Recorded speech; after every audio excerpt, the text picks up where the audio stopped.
Hello, hello, this is Carrie from WhatWouldCarrieCraft and welcome back. Today we're going to do a flip through of my reading journal that I've been doing for this year in my Archer Olive 8x8 dot grid journal. I was inspired by Plan with M when I saw her book journal online, and I thought, you know what, I want to try and make my own because I really like to read. So we're going to do a flip through. So yeah, if you're interested, stick around. Let's get started.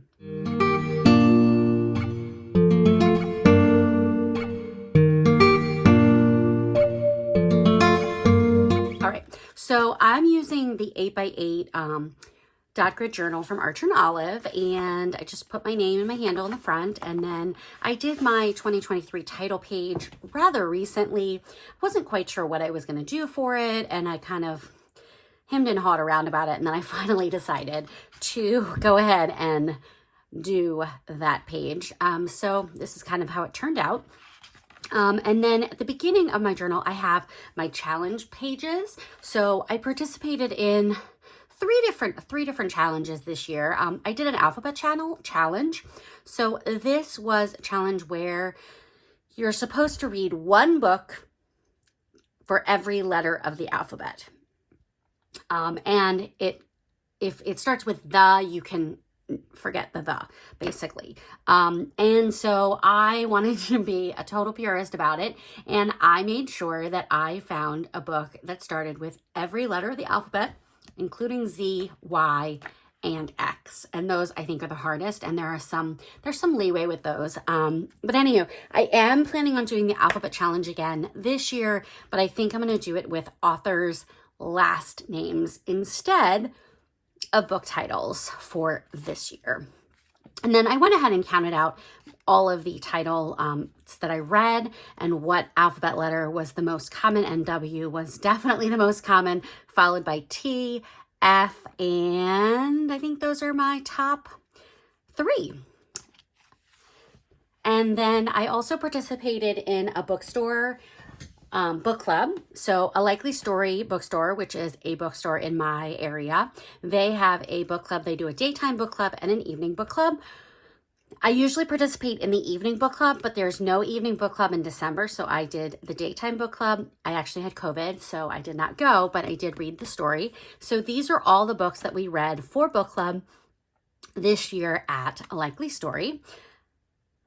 So in here, my favorite ones were probably The Invisible Life of Addie LaRue, which I read actually last year, Tobacco Wives and Cartographers. Those were probably my favorite stories of the ones that we read this year. And then I also, this is my second year participating in the 52 Book Club's 2023 Reading Challenge. So I have just each of the prompts that are part of the challenge, and then the books that I read. This year I found it a lot harder to do several of the prompts. I actually had to find books because they weren't books that I normally read, but I was able to get it done. The last one was the tough one. Doesn't fit any of the other 51 prompts. There really was not a book that actually didn't fit any of the other 51 prompts. So I went ahead and I basically did a book that I read, as I was told that if I've already filled out all the other ones, then whatever book I'm picking doesn't fit any of the other ones because they're already taken. So I gave myself a little bit of grace and leeway on that. I wanted to try and find a book that didn't fit any of the other 51 prompts, but it actually was really hard. So I couldn't find one after trying to find one for a really long time. And then I get into my reading for each month. So each month I have a setup with the month, and then my stats for the month, books, audiobooks, pages read, hours listened. And then sometimes if I have a book event or an author visit or something like that, I'll add that as well. And then I have a reading log. So you'll see in January, I only read 4 books. 2 were audiobooks and 2 were regular print books. And mostly that is because during the month of January, I teach a college class, and it's only 3 weeks long. It's a grand total of 20 days of class. And I literally spend the entire 20-day period and then the 4 days afterwards grading, commenting, emailing. Pretty much every extra second outside of my full-time job is spent doing that course. But it's over and done quickly, which is nice because then I can move on with my life. But it does eat up a lot of time, and that's why in January I didn't read that many books. And then we have February. You'll see in February I read a total of 8 books. And then March. So March is really where I decided to actually start. I started my book journal in March, actually. And I was inspired by two things. One, March was during Go Wild, and I met Plan with M. And it reminded me of her book journals that she's been doing. And I was like, oh my gosh, I want to do a book journal. So I decided that I was going to do a book journal. And then I had these stickers here that I used for March, as well as these stickers here that I did in February from Jojo's Pretty Paper Shop. I met Jojo at Go Wild, and I absolutely loved her stickers. And I was like, you know what? I'm going to use her stickers exclusively in my reading journal. And that was kind of where the inspiration came from. So I knew I wanted to do something unique for March. So I did a full March reads page. And then I had my reading log and stats. I read 8 books again in March. And this is where I started adding some quotes for each book. I actually started those in February. And then I have quarter 1 stats. So at the end of each 3-month period, I went ahead and totaled up the number of books that I had read total. So you'll see at the end of quarter 1, I'd read about 20 books. During the end of March, we did a Battle of the Books after hours. It's sponsored by a Likely Story bookstore as well as the public library. And it's basically where you create teams of no more than 5 adults and you read 6 books, and then you participate in a trivia style battle about the books. Our team never does very well, but we have a good time. My friend Kim from college actually was on the team that won in this particular battle. Then in April, we had some author events. I went and met Jennifer Robson, who wrote Coronation Year and The Wedding Gown. Was it The Wedding Gown? I think it's The Wedding Gown. The Gown, just The Gown. And then also Lisa Scottolini, and received their books Coronation Year and Loyalty. So I had 2 author events, 6 books read in April. And I did the tulips because I love tulips. It reminds me of my time when I was in Seattle. And then in May, this is probably one of my all-time favorite spreads. I read 14 books in May. I read a lot in May. I did a lot of reading. So see that I have 14 books listed here. May is also when the pool opened. And I want to say I read like probably 1, 2, 3, 4, 5 of them in the first weekend that the pool was open. The pool is definitely my happy place. And then the 52 Book Club also does a summer reading challenge, and this year they did like a road trip theme with different road trip destinations, buddies, vehicles, snacks, tunes, sights to see, mishap, and conclusions. And so what I did was I picked one prompt. There were 3 for each to choose from. I picked one, and I found a book that matched that one prompt, and I read it. Some of them were books that I already had on my TBR to read, and some of them were ones that I picked up just to meet one of these prompts. So I was able to complete that challenge. And then June, I read a total of 10 books. And I used this beautiful like Amsterdam-esque buildings. And you'll see at the end of quarter 2, I had a total of 30 books during that time period. So middle of the year, 50 books read. Then we have July, 6 books. I absolutely love this spread. It like gives me all the summer vibes. And then August, definitely like those August nights with 7 books during the month of August. Then we get into September where I had 8 books read. And you can see here I use this like these birch trees and fall leaves and pumpkins. absolutely loved how that turned out.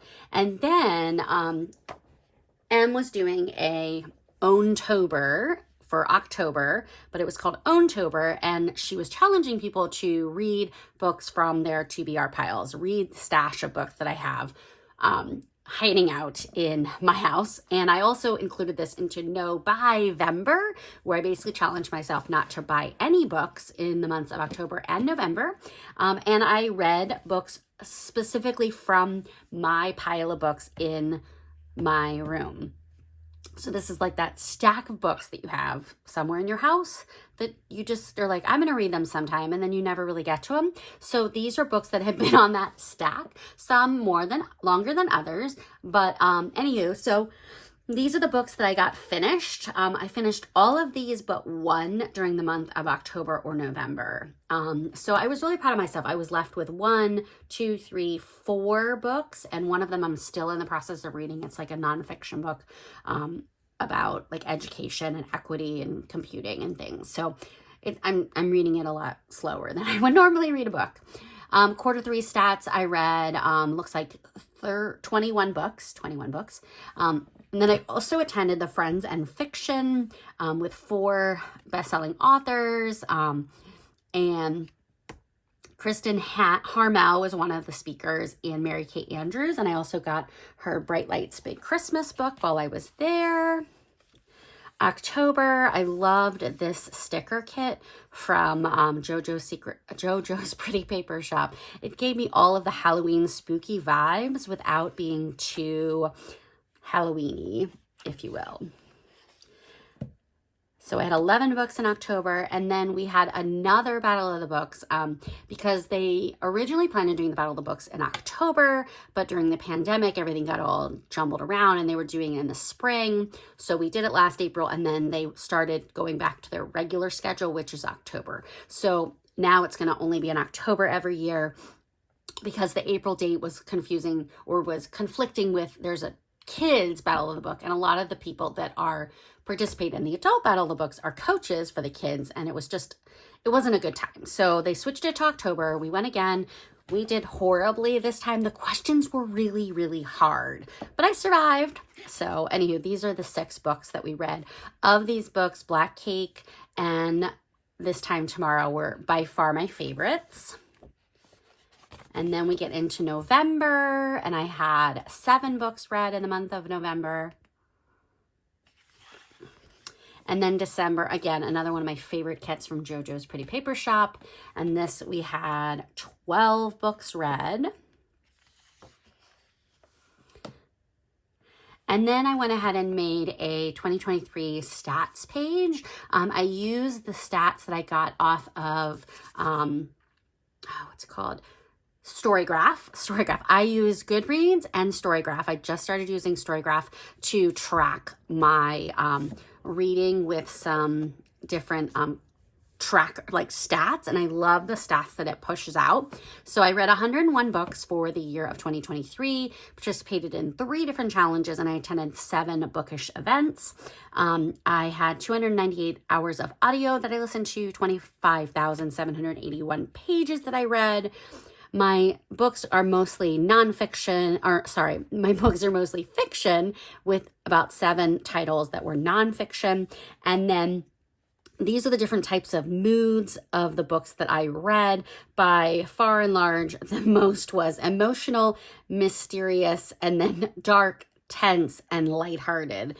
Kind of make up more than 50% of the books that I read. And then I was inspired, I can't remember, I think it was, I will have to look it up and put it in the description in the bottom, but I saw another bookstagrammer who did a book bracket, and what she did was she did one book that she felt was the best book that she read each month. And I started with that, but I didn't feel like it was enough. I didn't feel like it was representative of the books that I read for the year. So what I did was I went through my book list, and I only put books that I gave 5 stars to. And that I ended up with 22 titles that I gave 5 stars to. And then I added in 2 honorable mentions, basically 2 of the books that were like 4.5s, almost 5 stars, just shy. So I started with those here on the outside. I basically put the books in an order, and then I used a spinner to basically put the books down in that list. And that's how I got them in this order to then start the bracket. So you'll see 2 books go against, and then we have a winner, and that winner kind of goes, then we have 2 more battles here. So it's like round 1, round 2, round 3. So our top 6 were Black Cake, Lessons in Chemistry, Cartographers, Bookwoman of Troublesome Creek, Tobacco Wives, and When Stars Are Scattered. Some of these were really hard to pick between, like Black Cake and Mary Jane, very difficult to pick. Remarkably Bright Creatures and Lessons in Chemistry, again, that was a tough choice. So yeah. And Violin Conspiracy and Bookwoman of Troublesome Creek was another tough choice between those 2. And then it just got even more challenging when you brought it together. So Black Cake and Lessons in Chemistry, and that got me to my final 3, which was Black Cake, Tobacco Wives, and Cartographers. And since I had an odd number, I went ahead and said, okay, of these 3, which was my favorite, which was Black Cake. So by far, Black Cake was probably the best read, and I would say it was one of the best reads that I read all year. That is a book, it's also on Hulu, so I watched the Hulu series, which is also very, very well done. It's a book that I would go and read again. Tobacco Wives, I thought was really interesting. It talked a lot about women back in the tobacco industry and their part and their role in what was going on with the tobacco industry in the South. And then the Cartographers, which was a kind of like I almost felt like it was like a National Treasure-ish kind of vibe, like a mystery.